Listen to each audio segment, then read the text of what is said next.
বল্টুর স্যার তাদেরকে বলল, তোমরা সবাই কালকে বাড়ির 3জন লোকের কাছ থেকে 3টা বিদেশি ফলের নাম শুনে খাতায় লিখে আনবা।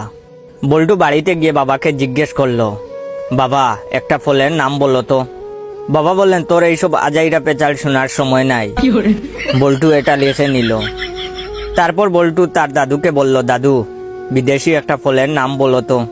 দাদু বললেন, তুই একটা পাগল। বল্টু তাও লিখে নিল।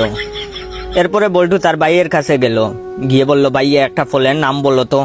তার ভাইয়া বলল, তোর কথা শোনার সময় নাই, আমার গার্লফ্রেন্ডের সাথে দেখা করতে যেতে হবে। বল্টু এটাও লিখে নিল। পরের দিন বল্টু গেল স্কুলে।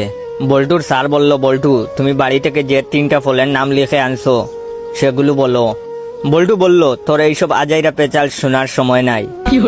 স্যার রেগে গিয়ে বললেন, কি তুই আমাকে চিনিস? বল্টু বলল, তুই একটা পাগল। স্যার বললেন, কি?